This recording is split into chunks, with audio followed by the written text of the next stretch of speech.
everyone, welcome. Today we are going to learn something that is very important to our English language. There are many genres in English literature. We have poems, stories, short stories, novels, dramas, etc. Out of all these genres, poems stands out differently. The poems are made in a specific manner.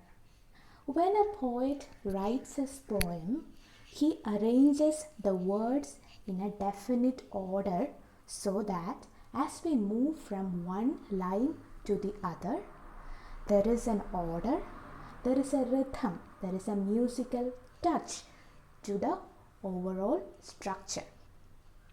And because of this overall musical structure, we don't just read a poem, but we recite a poem. And these special techniques that a poet uses in order to make his poem more appealing, interesting, rhythmic, and effective is called as poetic devices. So today we are going to learn more about poetic devices in English language. Before moving on to the poetic devices, just let's see an example.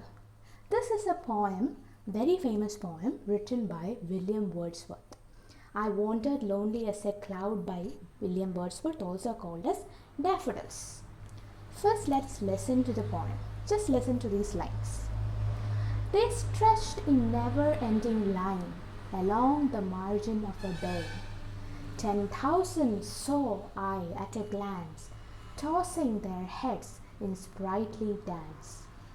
So this is a poem that Wordsworth wrote after getting excited and happy when he saw a group of daffodil flowers. So while he was walking, he saw a field full of daffodil flowers. They are small, very beautiful yellow flowers.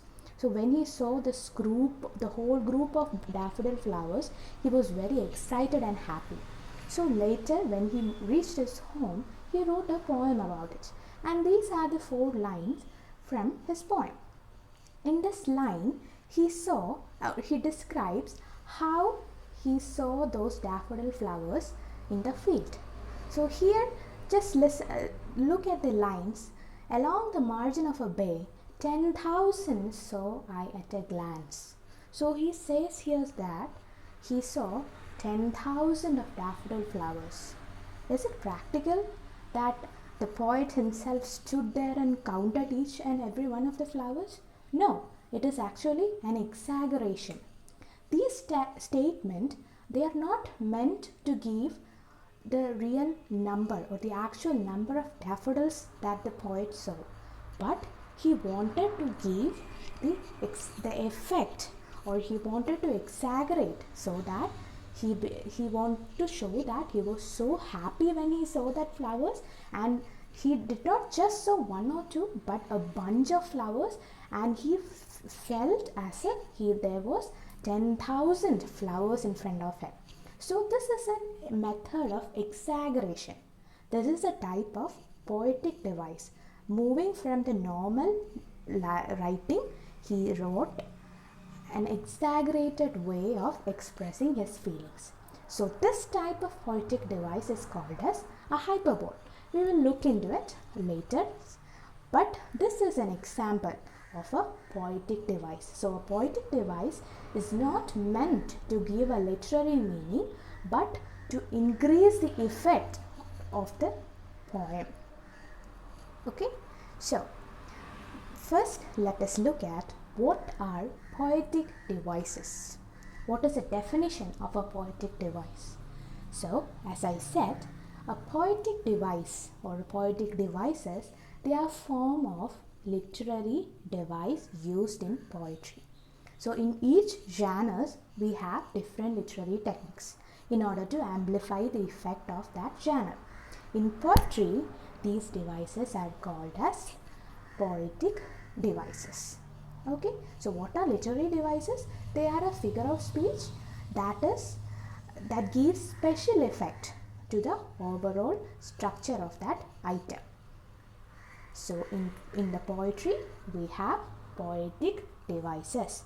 So it is a tool that a poet uses in order to create rhythm, to enhance that poem's meaning and to intensify the mood of that poem.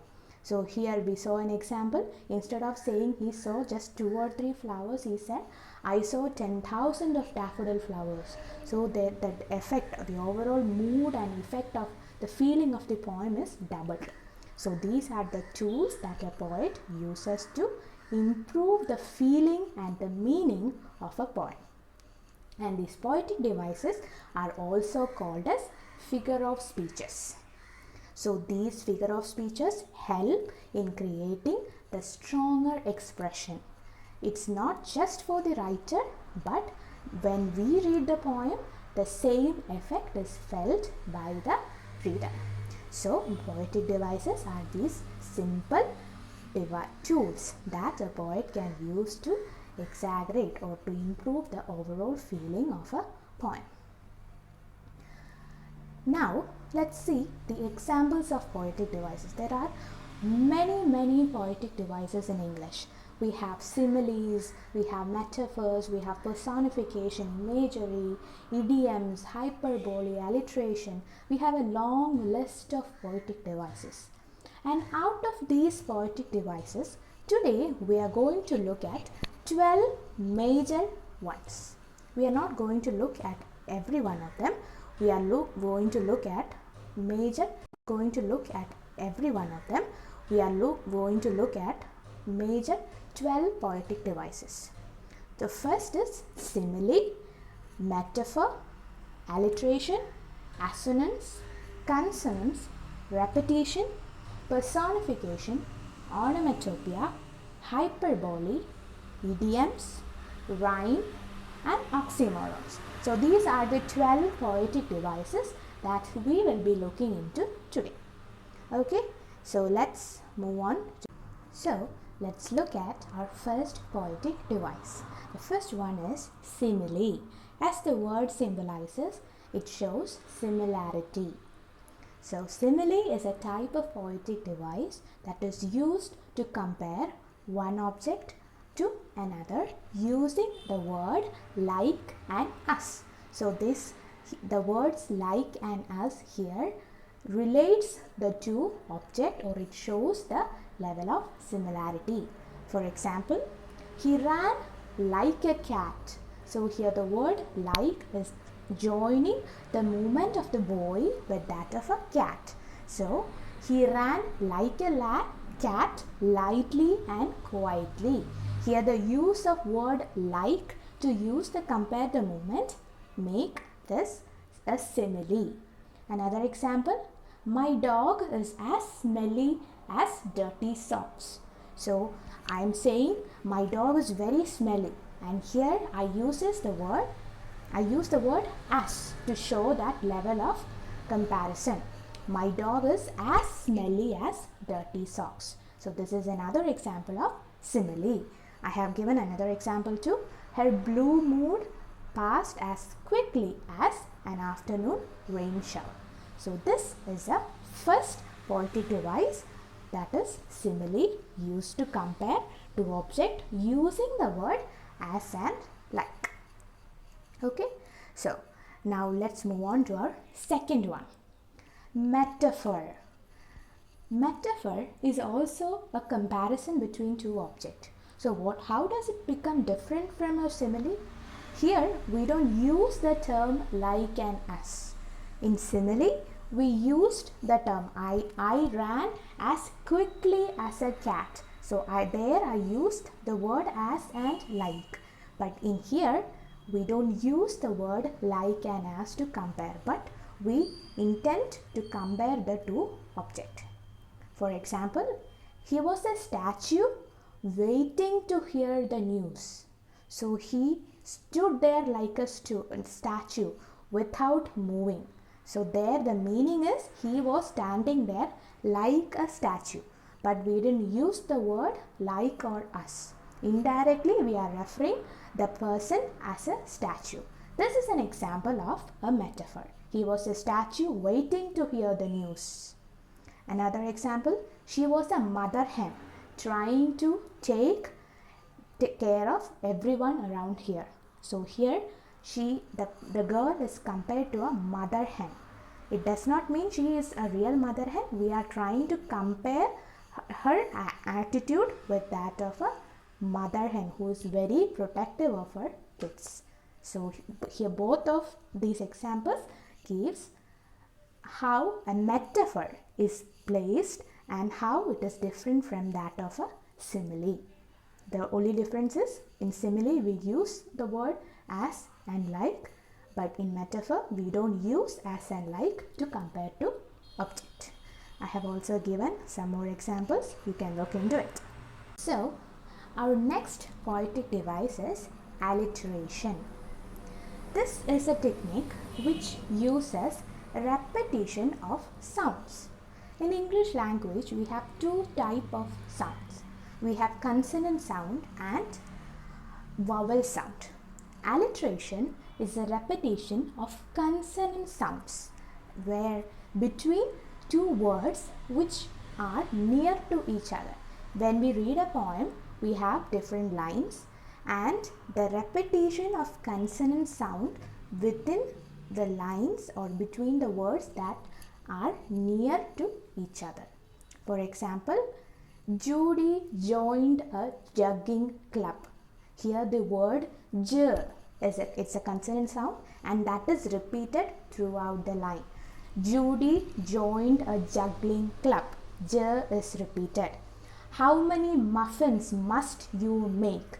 Here m sound is repeated.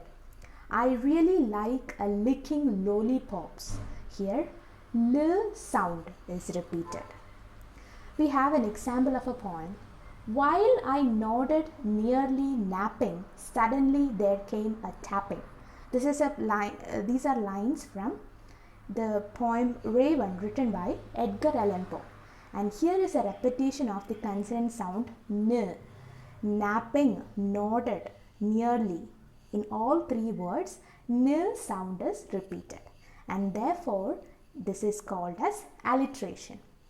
When we repeat the same sound, there is a specific musical touch. So when this is repeated throughout a poem, that line, the whole stanza become rhythmic. This is the main intention of using this repetition. So alliteration is a repetition of consonant sounds within words that stand next to each other or which are near to each other. The next poetic device is assonance. This is also very similar to alliteration, but this is different because here there is a repetition of vowel sounds. In alliteration, we had the repetition of consonant sound. Assonance is also the repetition of sound, but the repetition of vowel sounds. Okay, for example, on a proud round cloud in white high night. In all these and in this sentence, vowel sounds are repeated. On a proud round cloud, ow sound is repeated. Proud, round, cloud. So ow sound is repeated. Fire at the private eye, hired to pry in my business. Again, I sound is repeated. I, hired, pry, my. In all these words, I sound is repeated. It beats as it sweeps, as it cleans. So all the words, E sound is repeated. All these are example of vowel sounds. Hear the mellow wedding bells. There is also a repetition of vowel sound. So assonance is a repetition of sound. The only difference is it is a repetition of vowel sounds. So the next poetic device is consonance. It is also a type of repetition, a repetition of consonant sound. Then how is it different from alliteration? In alliteration, the repetition of consonant sound was in the beginning of the word. When I said Gina joined a juggling club, j sound was repeated at the beginning of the word. But in consonants, the repetition of a consonant sound is either at the middle or at the end of the word. For example, world's strand. Here the sound is repeated, but it is repeated at the end of the word. Similarly, Lord of living and the dead. In both these words, the sound is repeated, but at the end. Now let us see an example where the sound is repeated towards the middle. Mammals named Sam are clammy. Here, m sound is repeated in the middle of the word. So these are the examples of consonant. The next kind of poetic device is hyperbole, the one we described in the beginning. Remember hyperbole? It was a type of exaggeration, an extravagant exaggeration of a fact, which is used either to intensify a mood or to give a comic effect. The example there we used was 10,000 I saw at a glance. Here are some other examples. I'm so hungry I could eat a horse. It doesn't mean I can actually eat a horse. I'm just saying I feel so hungry. So to show that level of hunger, I'm exaggerating. So I say I am so hungry that I could eat a horse. Similarly, I tried 1,000 times. I'm sweating buckets. 10,000 oceans cannot wash away my guilt. All these are examples of hyperbole. The next poetic device is the rhyme scheme. It is the very important and the deciding factor of a poem. In most cases, the lines are rhyming to each other. That is, there is a regular pattern of words in the lines so that each line is connected to the other, or each word at the end of a line is similar to that of the other word in the other line. Let's see an example. This is a small poem. Mr. Brown, the circus clown, put his clothes on the upside down. He wears his hat upon his toes and socks and shoes upon his nose. Look at the last words. Clown, down, toes, nose. So the first one, clown, it is similar to that of the second one, down. So we say the word clown is rhyming with that of down. These rhyming words are represented using the small letter or capital letter A, B, C, D. Each rhyming word is represented with a letter. So the first line is rhyming with the second. So we name them as A. So the rhyming scheme of the first two lines is A. Similarly, the second one, toes, is rhyming with that of nose. So the second rhyming scheme is B and B. So the rhyming scheme of that poem is A, B, B. There is another example. Roses are red, violets are blue, sugar is sweet, and so are you. Here, none of the words are rhyming with the other. It is not necessary that every word has to be rhyming with the next one. It is not necessary in a poem, but most often we find rhyming words inside this poem. If the words are not rhyming, then the rhyming scheme of that poem is A, B, C, D. If it is rhyming, then we refer it as A, B, C, and so on. So here the red, blue, sweet, and you.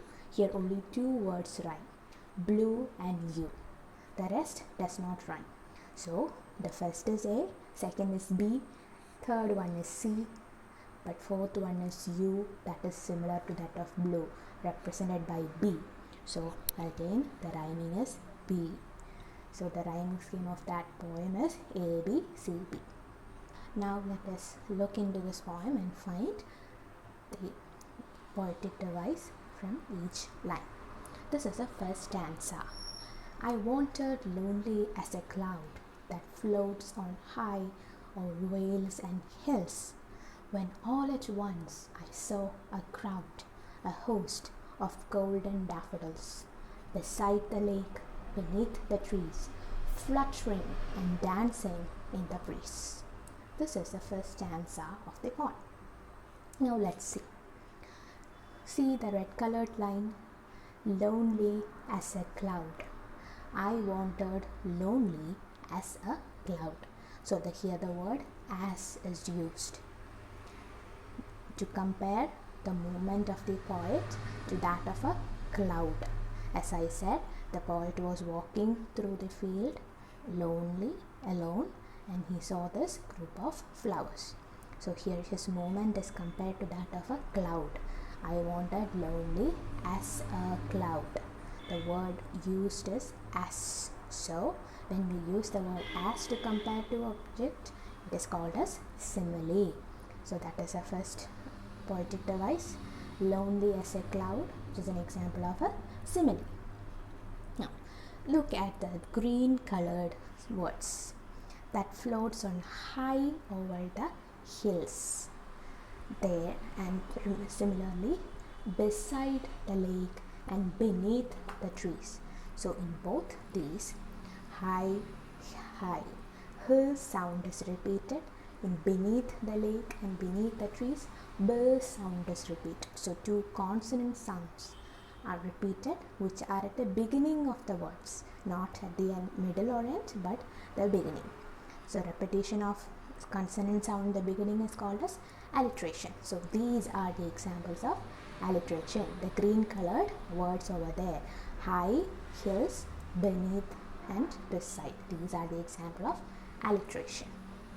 Then we have the blue colored one. When all at once I saw a crowd, a host of golden daffodils. Here the poet is actually referring the group of flowers as a crowd. It's exactly that of human beings. We call a group of human beings as a crowd. A group of people is called as a crowd. Here the poet calls the flowers as a crowd. Similarly, a host of golden daffodils. So these are used. The golden daffodils are given the attributes of a human quality or a human feature.